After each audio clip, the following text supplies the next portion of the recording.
In the world of high fashion, where status is everything, what happens when a CEO tests her own brand, and is faced with shocking discrimination?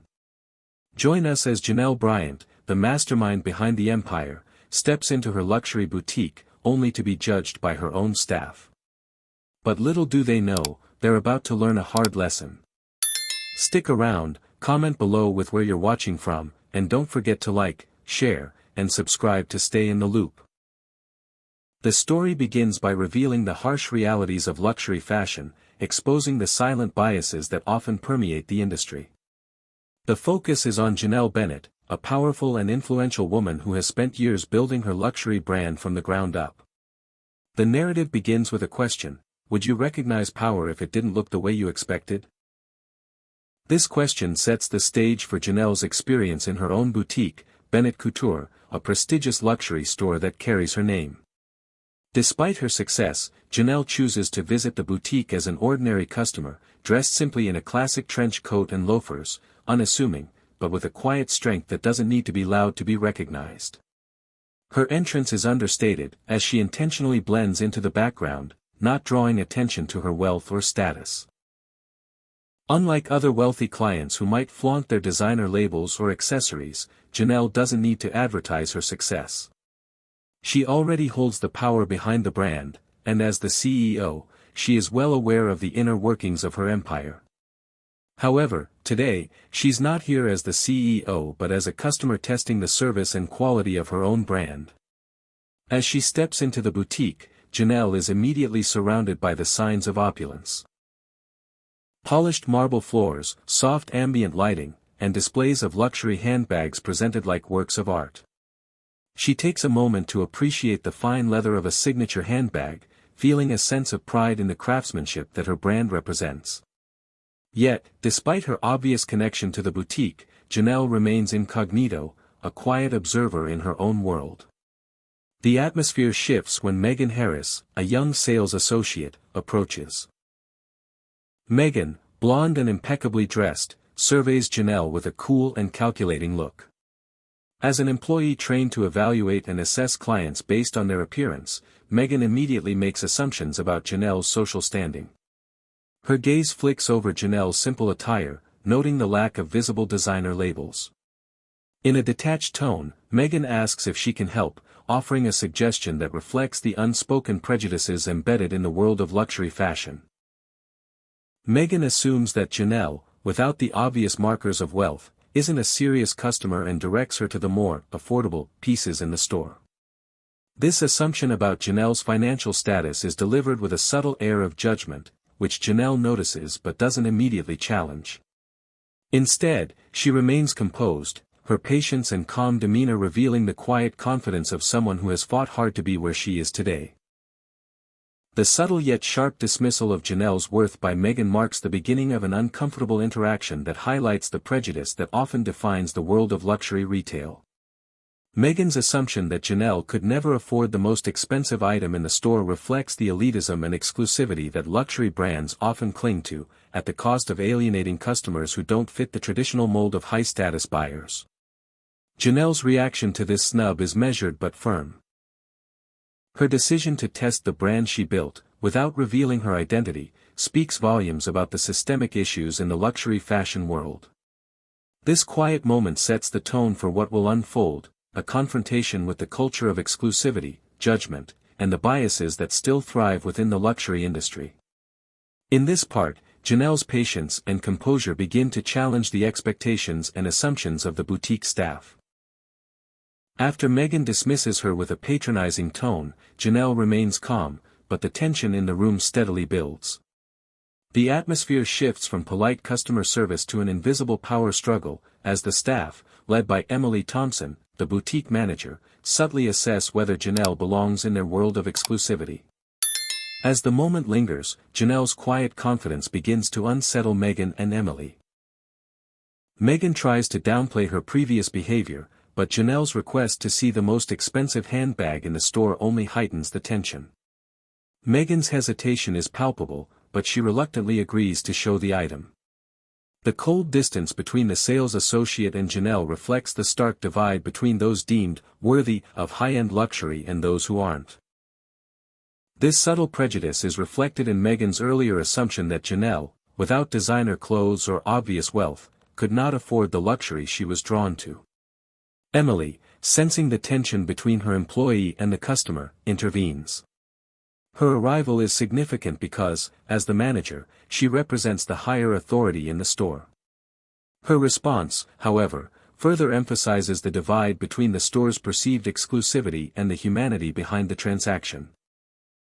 Emily's dismissive suggestion that Janelle should settle for something more suitable is a direct reflection of the classist mentality that Janelle is about to confront.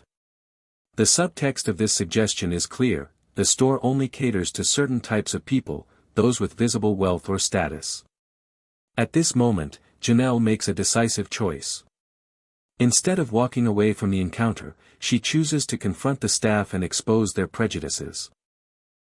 With quiet precision, Janelle pulls out her phone and contacts Michael Reed, the CFO of Bennett Couture. She instructs him to come to the boutique, signaling that she is not just an ordinary customer but someone with significant power and influence in the fashion world. This small but powerful action changes the dynamic in the boutique. Meghan and Emily exchange uneasy glances, sensing that something is about to change. As they wait, the boutique's door swings open, and Michael Reed enters with commanding authority. His tailored suit and silver-rimmed glasses reflect the high status that Janelle holds in the luxury fashion industry. Two men follow Michael, one a company attorney and the other corporate security, adding an air of seriousness and power to the situation. The reaction of the boutique staff to Michael's arrival is telling. Meghan straightens instinctively, and Emily's expression shifts from confidence to confusion. This is the moment when the tables turn, and the staff begins to realize the gravity of the situation.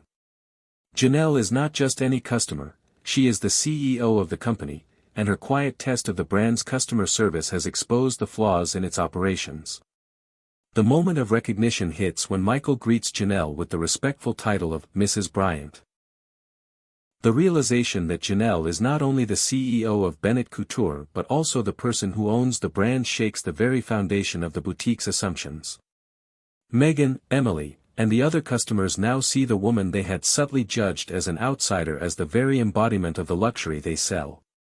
This revelation hits Meghan and Emily hard, and their previous attitudes, built on assumptions of class and appearance, are now exposed for what they are. Prejudices based on nothing more than superficial judgments. This pivotal moment serves as the turning point of the story, where the power dynamic shifts, and Janelle's authority as the founder and CEO is revealed. This event sets the stage for a larger conversation about discrimination, prejudice, and the ways in which the fashion industry, particularly the luxury market, has historically excluded people based on arbitrary distinctions like wealth, race, and appearance.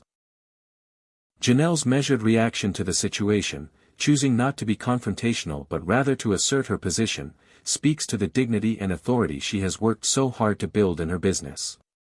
Her decision to make her identity known only after being dismissed and belittled by the boutique staff signals that her power is not just in her wealth but in her ability to change the culture she helped create. This sets the stage for the larger corporate shift that will follow and highlights the themes of inclusion and transformation that will take center stage in the story. In the following days, Isabella Moore reflected on the shocking encounter at her own boutique, Carter Luxe. What began as a simple act of shopping for herself had quickly evolved into a test of character and perception. The experience had left her simmering with both anger and determination. Isabella had spent years building Carter Luxe into the powerhouse it was today, but she knew that the company's success was not merely defined by wealth and reputation. It was about creating a space where people of all backgrounds felt valued, where luxury wasn't just about exclusivity, but about quality, respect, and authenticity. After the incident, Isabella could feel the weight of her decisions pressing on her. The way the sales associates had judged her based solely on her appearance, dismissing her because she did not fit the stereotypical image of the wealthy elite, had struck her deeply. The encounter with Meghan and Emily, their calculated assessment, their assumptions, had reminded her of a harsh reality she had tried to overlook. Luxury fashion had become a world where judgments were passed before any words were spoken, where class and status were more important than character and integrity. She realized that the success of Carter Luxe had come at a cost, and it was time to change the course. She spent the following days working with Robert, the trusted head of operations, and the corporate team to come up with a plan. They had to act quickly, decisively, and with the clear intention of changing the culture of the company. They could no longer tolerate exclusivity as a tool for discrimination. Isabella wanted Carter Luxe to be a brand that offered both luxury and warmth, a space where anyone who walked in, regardless of their background, could feel welcome. The changes began the very next morning. A bold public statement was issued, one that emphasized the need for inclusivity, professionalism, and respect. Isabella took to social media to address the incident directly. She did not shy away from the fact that she had been discriminated against by her own staff. Her response was public, transparent, and unapologetic. She made it clear that this was not just a personal experience, it was a problem that needed to be fixed. Luxury is not about exclusion, she said, it is about craftsmanship, quality, and service. And today, I was reminded that somewhere along the way, we forgot that. Isabella knew that the road ahead would not be easy. There were detractors, of course, but there was also an outpouring of support. Customers, both old and new, took to social media to voice their appreciation for her stance. Many shared their own stories of being judged or dismissed at luxury boutiques because they didn't fit the expected mold. The conversation about inclusivity in luxury fashion began to shift, and Isabella had become the face of that change. Her public statement was only the beginning. Isabella personally took charge of restructuring Carter Luxe's hiring and training processes. Every store would undergo a full customer experience evaluation. She was determined that her staff would no longer judge people based on what they wore or how they appeared. She wanted every customer to feel that they were treated with respect, regardless of their social standing. As the changes began to take effect, Isabella witnessed firsthand the ripple effect of her actions. The staff at Carter Luxe began to respond differently to customers. The cold, condescending glances that had been so prevalent now seemed like a distant memory. The new training emphasized empathy, inclusivity, and understanding. The atmosphere in the stores started to feel lighter, the tension that once hung in the air dissipating. Customers began to notice the difference as well. The experience of shopping at Carter Luxe had gone from being a high-pressure, exclusionary environment to one that felt welcoming and open. A week later, Isabella returned to the Fifth Avenue boutique, the flagship store of Carter Luxe, to see how the changes were being implemented. She was determined to experience it herself. She wanted to observe whether the staff had truly embraced the new philosophy or if old habits lingered. As she entered the boutique, she immediately sensed the shift. Gone were the cold stares and dismissive attitudes. The staff greeted her with warmth and sincerity, their attentiveness genuine, not forced. Isabella walked through the store, taking note of the interactions between the staff and the customers. She saw a young woman in sneakers being helped without hesitation. The sales associate, instead of making assumptions, offered genuine assistance, answering her questions with patience and respect. Across the room, an elderly man admired a leather briefcase, and the sales associate, without any judgment, offered her expertise. There were no longer any assumptions made about the customers. Every person, regardless of their appearance, was treated equally. Isabella felt a sense of pride swell in her chest as she witnessed the transformation. As she walked further into the store, she saw it, the same handbag that had been denied to her only a week ago. The display was pristine, and the sales associate approached her without any hesitation. "Good afternoon, ma'am," she said warmly, her smile genuine. "Would you like to take a closer look at this piece?" For the first time in a long time, Isabella smiled back, feeling a sense of validation. The handbag, once a symbol of exclusion, now represented the change that had taken place at Carter Luxe. She had not only claimed her right to purchase it but had also secured the future of the company she had worked so hard to build. Isabella placed her card on the counter without hesitation. "I'll take it," she said, her voice steady. As she walked out of the store with the handbag in hand, She didn't just feel the satisfaction of buying an expensive item, she felt the satisfaction of knowing that Carter Luxe had become a place where people were valued for who they were, not for the labels they wore or the wealth they could display. The brand had come full circle, from a place of exclusion to one of inclusivity. And Isabella Moore knew that this was just the beginning. As the days went by, the story of Carter Luxe's transformation spread. Other luxury brands watched closely, some uneasy about the changes taking place in the industry. It was no longer just about who could afford to buy luxury, it was about who was allowed to be part of that world. Isabella's response to the discrimination she had faced had sparked a movement. And as the company continued to grow, she knew that her vision for Carter Luxe was stronger than ever. Isabella Moore had not only reshaped her company, she had reshaped the luxury fashion industry. The impact of Isabella Moore's bold decisions rippled far beyond her own company. What had begun as a personal confrontation in her own boutique had swiftly snowballed into a powerful movement within the luxury fashion industry. As the days turned into weeks, Carter Luxe, under Isabella's leadership, was not just undergoing internal transformation. It had become a symbol of how true luxury could be measured not by exclusivity and exclusion, but by inclusivity and respect for the individual. The ripple effects of Isabella's actions began to affect other luxury brands. The story of her being discriminated against by her own employees and then handling it with such authority was now the talk of the industry. While some critics labeled her actions as bold and risky, the results were undeniable.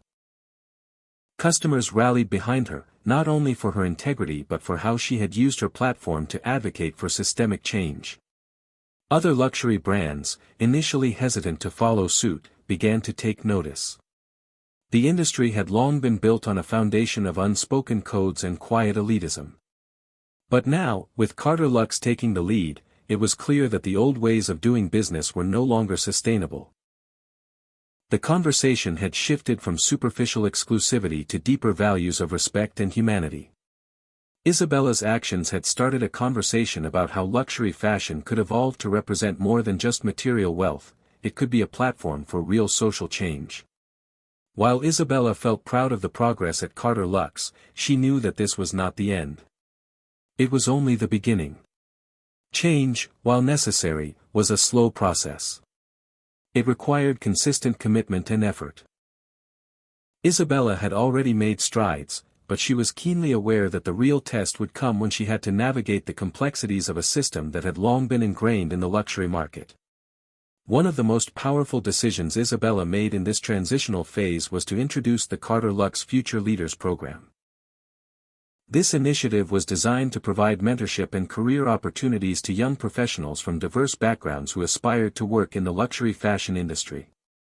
Isabella knew that to truly change the landscape of luxury fashion, it wasn't just about transforming customer experiences, it was about fostering new talent and giving them the tools to challenge the industry from within. This program was revolutionary, as it sought to level the playing field for people who had traditionally been shut out of high-end career paths. It was not enough to change how people were treated in stores. Carter Luxe was committed to ensuring that its values of inclusivity and respect would be embedded at every level of the company. For Isabella, this was a critical next step in her mission to redefine what luxury fashion meant in the 21st century. As the weeks passed, the transformation in Carter Luxe became evident. The staff's new attitudes, their sincerity, and their willingness to serve every customer with respect became the hallmark of the brand. Isabella visited several stores, and each time, the changes she had implemented were apparent. There were no more cold, judgmental glances. No more assumptions based on the way customers looked or dressed. Instead, the atmosphere felt lighter, more welcoming, as if the brand's very soul had shifted toward a more human-centered approach. But the most poignant moment came when Isabella returned to the Fifth Avenue boutique for the first time since her public statement. As she entered, the familiar opulence of the boutique greeted her, but something was different. The staff no longer seemed distant or uncomfortable in her presence. Instead, they greeted her warmly, with genuine smiles and an air of attentiveness that she hadn't experienced before. It was a small change, but it was significant. It signaled that the culture of Carter Luxe had been transformed from the inside out. Isabella moved through the store, observing how the staff interacted with other customers. There were no more subtle exclusions, no more dismissive attitudes. The sales associates interacted with customers from all walks of life with the same level of respect. It was clear that the lessons they had learned in their training had taken root. The atmosphere was no longer charged with tension, it was calm, inviting, and pleasant. And then, standing by the handbag display, Isabella saw it, the same expensive handbag that had been denied to her just weeks ago. It was now proudly displayed in all its glory, with no judgment or hesitation attached to it. Isabella approached the display, feeling a sense of vindication. A sales associate, whom she hadn't met before, greeted her with a warm smile and offered to show her the bag. There was no hint of skepticism or judgment in the associate's tone. Just a genuine willingness to assist. Isabella knew that this moment, this simple exchange, was the culmination of everything she had worked for.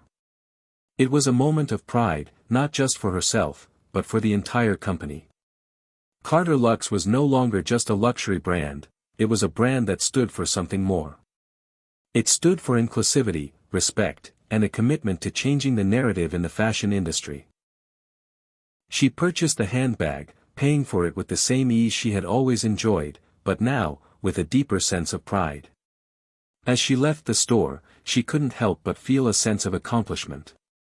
The changes she had initiated at Carter Luxe were not just superficial, they were the beginning of a new era in luxury fashion.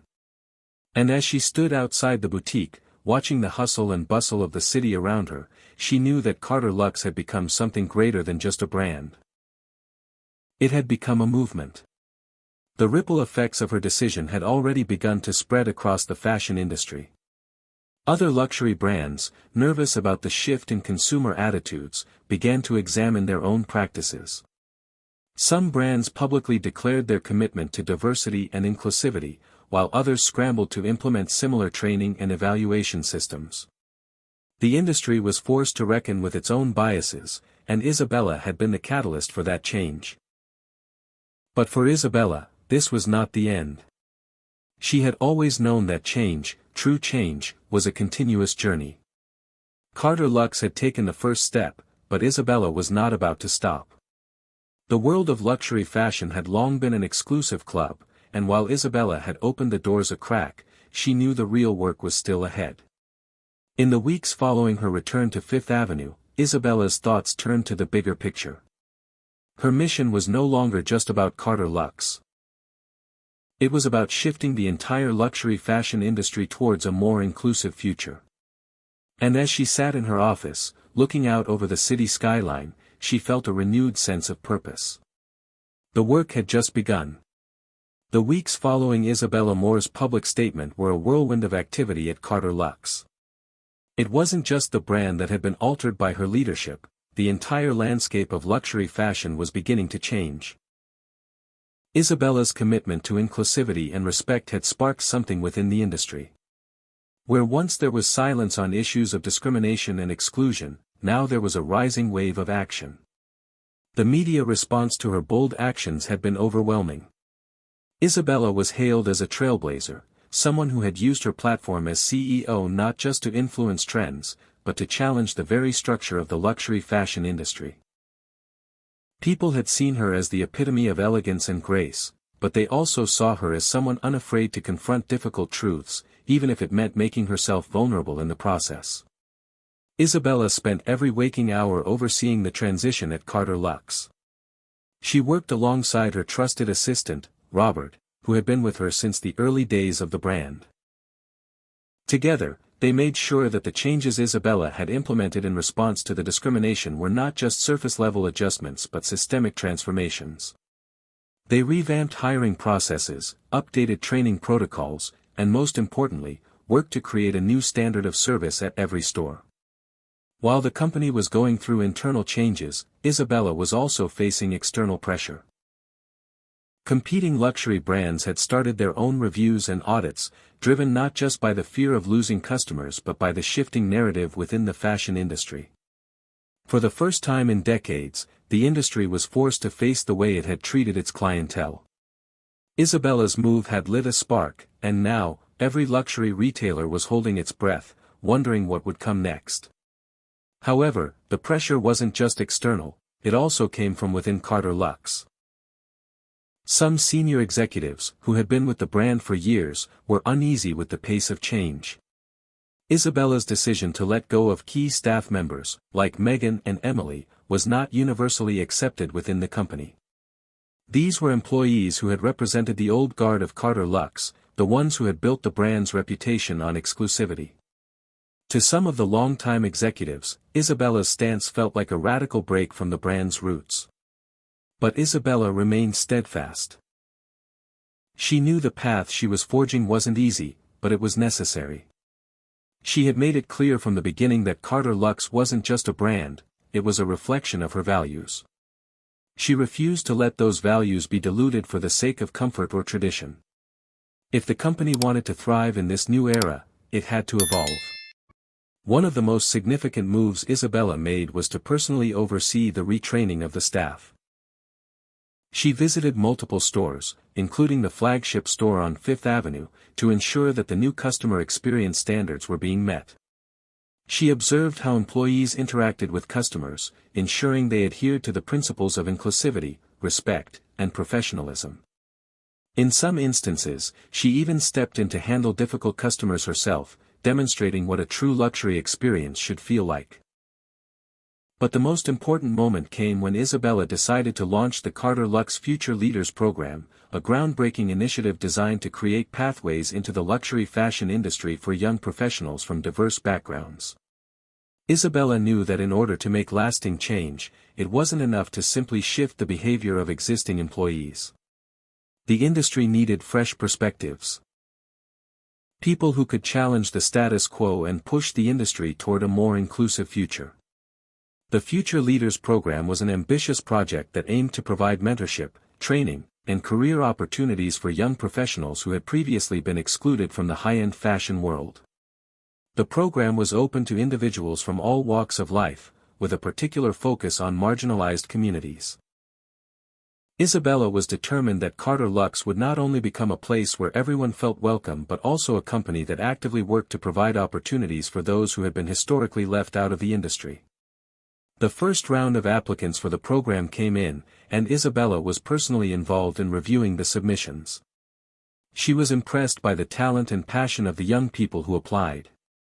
It wasn't just their resumes that stood out. It was their dedication to creating positive change in the world. Isabella saw in them the future of the fashion industry, a future that was more inclusive, more diverse, and more reflective of the world as it was, not as it had been. Meanwhile, the changes at Carter Luxe were beginning to show tangible results. The brand's reputation began to shift. Customers who had previously been hesitant to shop at the store returned, curious to see if the company was living up to its promises. And they were impressed. Gone were the days of being treated with condescension or judgment based on how much money they spent or how they looked. Now, when customers walked into Carter Luxe, they were greeted with warmth and genuine interest. The staff took the time to listen to their needs, offering guidance and support in a way that felt natural, not forced. Isabella's changes had made an impact, and the industry took note. Soon, other luxury brands began following suit. They implemented their own diversity and inclusivity initiatives, revising their hiring practices, and conducting internal reviews to assess how they treated customers from all walks of life. Isabella's actions had ignited a chain reaction, and luxury fashion was starting to look very different from how it had just a few months ago. Yet, despite the victories, Isabella knew that the road ahead would be difficult. Changing an entire industry, one as entrenched in exclusivity as luxury fashion, was no small feat, but Isabella was undeterred. She knew that the shift she had begun wasn't just a trend. It was a movement. And movements took time to grow, to solidify, and to become something unstoppable. Isabella's commitment to her vision was unwavering, but she was also aware that there was more work to be done. She couldn't afford to rest on her laurels. As she continued to navigate the complexities of leading Carter Lux into this new era, she found herself more determined than ever to make sure the company not only survived but thrived in a world that was rapidly changing. Her vision had always been clear: to create a luxury brand that celebrated craftsmanship, quality, and, above all, respect for every individual. Isabella Moore was on a mission, and she wasn't going to stop until the world of luxury fashion was as inclusive, diverse, and accessible as she knew it could be. Carter Lux was no longer just a luxury fashion brand, it was a catalyst for change. And Isabella was its driving force, prepared to challenge the status quo until the last vestige of discrimination and exclusivity was eradicated. The future of luxury fashion had arrived, and it had a name: Carter Lux. The changes at Carter Lux were not only visible in the store's atmosphere, but they were also starting to shift the way the luxury fashion world as a whole viewed the idea of inclusivity. The brand had become a model of progress, a beacon for those who believed that luxury and respect for all people could coexist. But, as with any movement, challenges continued to rise. Isabella's relentless pursuit of her vision hadn't gone unnoticed. The fashion industry, which had once scoffed at the idea of breaking away from tradition, was now forced to rethink everything it stood for. And while many brands began implementing their own diversity initiatives, Isabella knew that the real test lay ahead. Carter Lux had raised the bar, but it wasn't enough to simply be seen as a leader, it was essential to continue proving that change was sustainable. In the weeks following the restructuring, Isabella worked tirelessly to monitor the impact of the new initiatives. She hosted meetings with the newly trained staff, making sure they understood not just the how of their training, but the why. The heart of the changes was not simply about improving customer interactions, it was about cultivating an environment where respect, value, and dignity were embedded into every corner of the brand. Isabella made it clear that no matter how successful the brand became, these values were never to be compromised. One of the most profound moments came when Isabella visited Carter Lux's Parisian flagship. The store's grand opening had always been an event of immense pride, but now it was a place where the world could witness the shift in attitude. Isabella stood near the entrance, watching the staff welcome customers with genuine smiles and open arms. She saw a young woman in a hoodie standing at a display, and no one assumed she didn't belong. There was no whisper of judgment, no cold stares, just warmth and hospitality. It was exactly what Isabella had envisioned when she first started the company. But change was never easy, especially for the old guard. At the Paris flagship, Isabella encountered a senior manager, Gerard, who had been with Carter Lux since its early days. He was a fixture of the brand, having helped craft its initial image of exclusivity. His approach to luxury was rooted in the belief that not everyone deserved access to it. It was a mentality that had served the brand well for years, but now it was incompatible with the future Isabella envisioned. As Gerard approached her, Isabella noticed a slight tension in his posture. He had heard the rumors that the brand was undergoing a significant transformation, but seeing it firsthand was a different experience altogether. Isabella, he greeted her with a tight smile, I see the changes have been significant. Isabella returned the smile, her eyes steady. Yes, Gerard. It's time for the world to catch up. Gerard's expression tightened as he adjusted his suit jacket. I understand your vision, but the fashion world operates on tradition. Customers expect a certain exclusivity. You cannot simply throw that away and expect the business to thrive. Isabella took a step closer to him, her voice calm but firm. I'm not throwing away tradition, Gerard. What I'm doing is reimagining it. Luxury should never be about excluding people, it's about providing an experience that feels personal, that speaks to every individual. And it's about time we embraced that. He frowned slightly, clearly uncomfortable.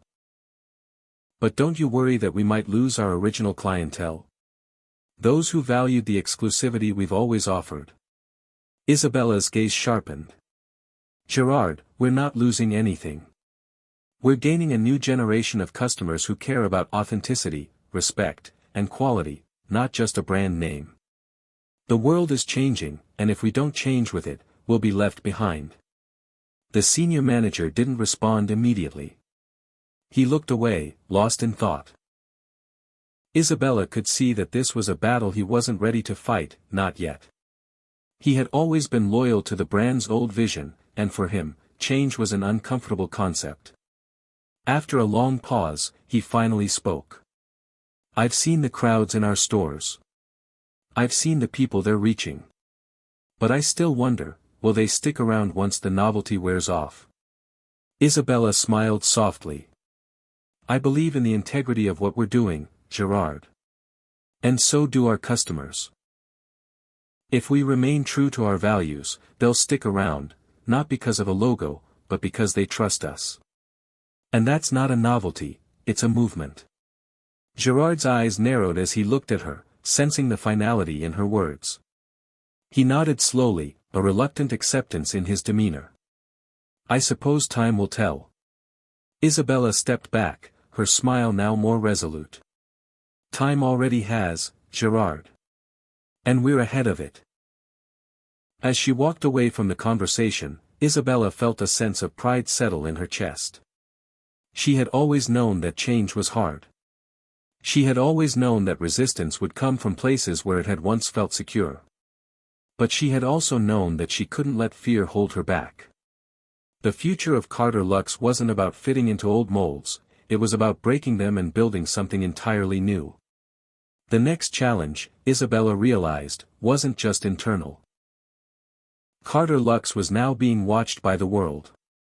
Luxury fashion was no longer a secret society, where only the wealthy and elite could play. It was a space for everyone. And with that shift came a responsibility to do more, to raise the bar for what it meant to serve customers and create change. Isabella wasn't just a CEO anymore, she was a catalyst for a revolution. But even as she moved forward, Isabella knew that the work wasn't over. There would always be more obstacles, more individuals like Gerard who couldn't see the broader picture. But she was determined to keep fighting, to keep pushing the industry toward a future where everyone had a place at the table. Because the future of luxury wasn't about exclusion, it was about inclusion, quality, and respect. And as long as she was at the helm, that would never change. Carter Luxe was a symbol of that change, and it would continue to lead the charge. Transforming the fashion industry, one store, one customer, and one change at a time. As Isabella continued to lead Carter Luxe into a new era, she found herself faced with not just internal challenges, but external ones as well. Competitors, who had long adhered to the old principles of exclusivity, were now watching her every move, wary of the potential shift in power that Carter Luxe could spark. The luxury fashion world had always been a realm where few dared to push the boundaries, but Isabella had already proven that she wasn't afraid to challenge the status quo. A week after the Paris flagship's transformation, Isabella returned to the corporate office, where another board meeting awaited. The atmosphere was tense, the usual calm professionalism now replaced with an edge of uncertainty. Isabella was used to being the center of attention, but this time, there was something different in the air. People were beginning to question not just Carter Luxe's methods but the future of the entire industry. The room was filled with executives, designers, and senior staff, all of whom had been part of the company for years. They had witnessed the rise of Carter Luxe, its luxury status becoming a symbol of success, but now they were unsure of the direction Isabella was leading them in.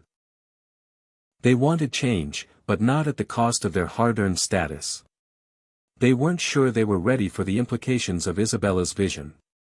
Isabella sat at the head of the table, her gaze sweeping over the room. "I assume you've all seen the reactions to our latest changes," she said calmly, her voice cutting through the palpable tension. "Yes," said one of the executives, a man named Thomas. He was known for his no-nonsense attitude and his fearlessness when it came to maintaining the company's image. "And we're seeing a significant increase in customer traffic, which is great. But there are concerns. We've always been known for being exclusive, for catering to a certain clientele. This shift, while well-intentioned, may alienate the very people who helped make Carter Luxe what it is today." Isabella leaned forward, her fingers steepled in front of her. The problem with exclusivity, Thomas, is that it's inherently limiting. We've spent decades catering to an elite few, but the world has changed. People are no longer drawn to brands just for their status. They want more. They want authenticity. They want inclusivity.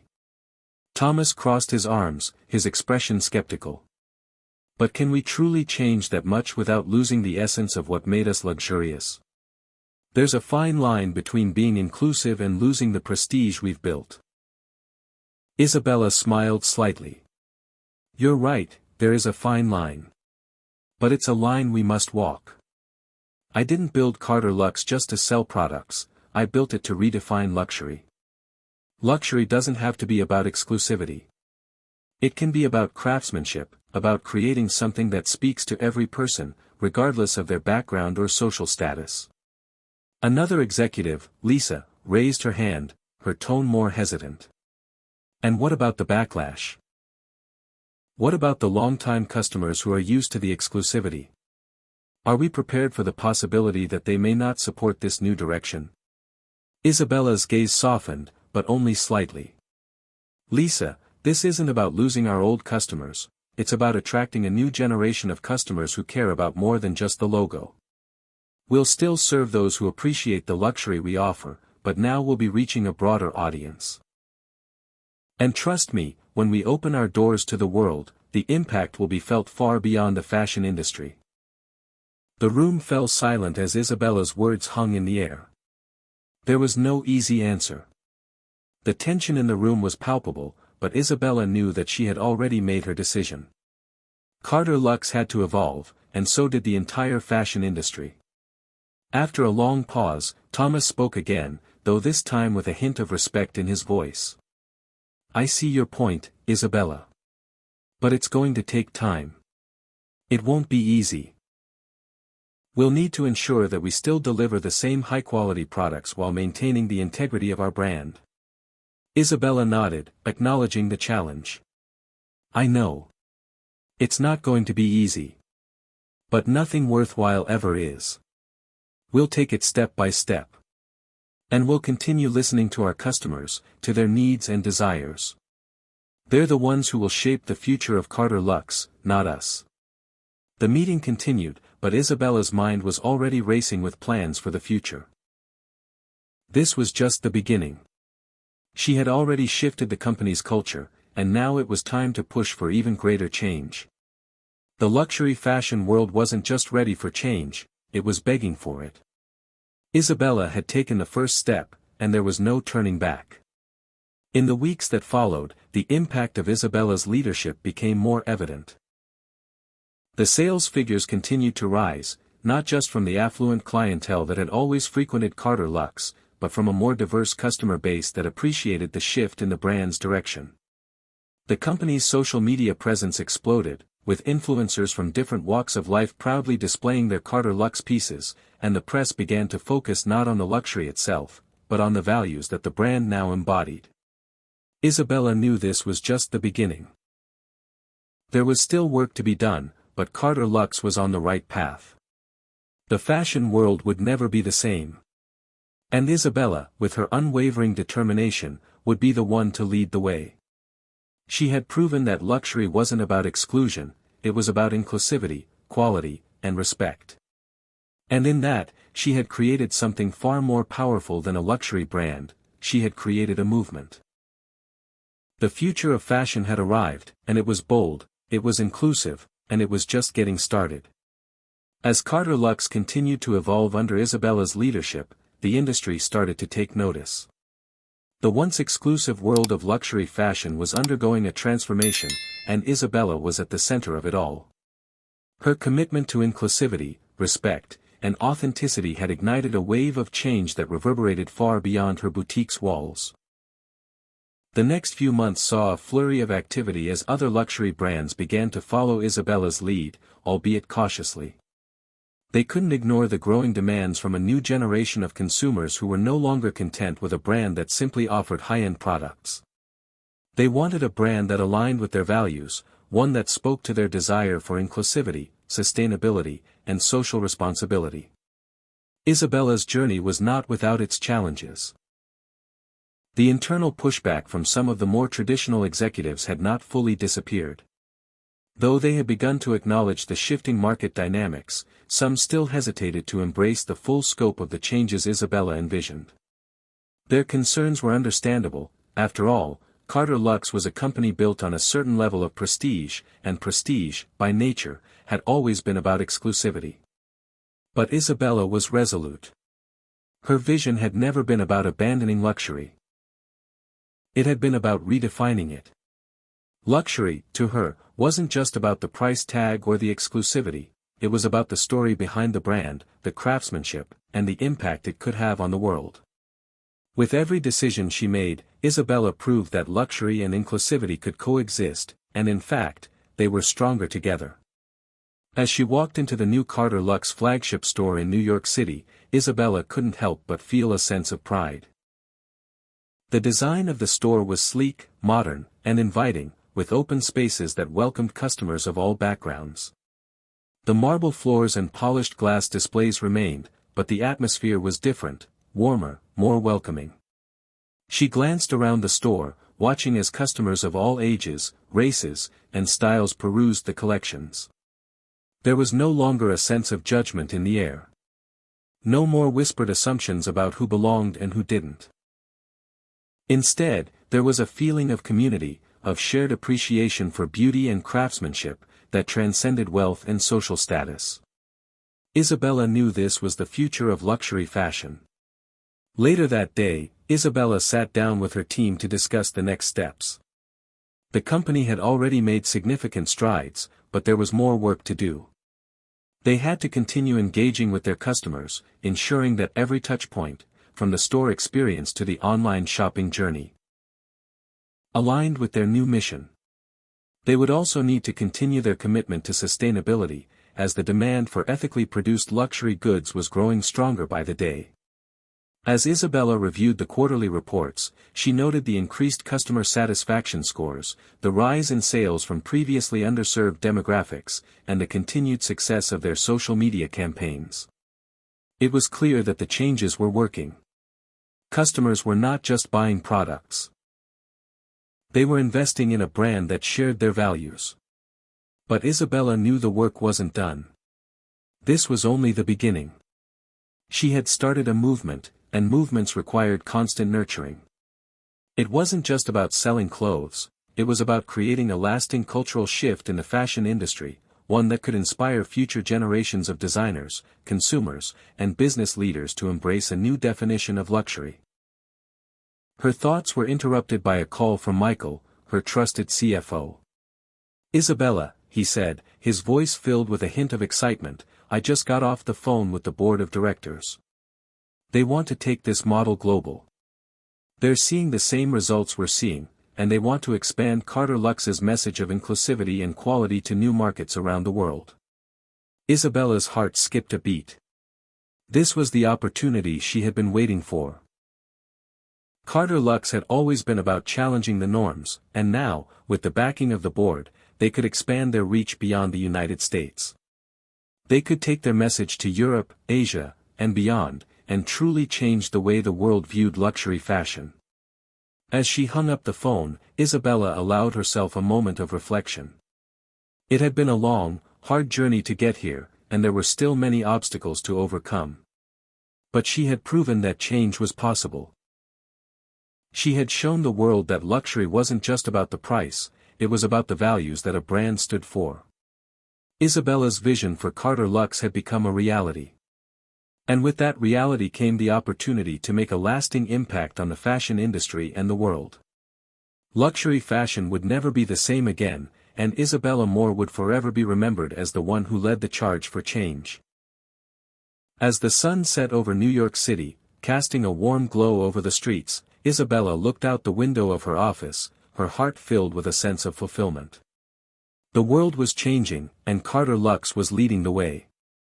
The future of fashion was bright, and it was one that was inclusive, sustainable, and rooted in respect for every person, regardless of their background.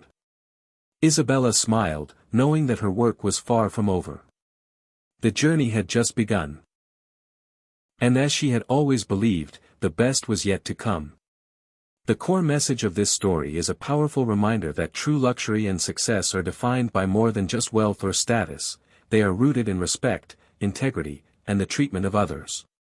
Janelle Bryant's experience in her own boutique exposes the deep-seated prejudices that exist in a world obsessed with exclusivity and appearances.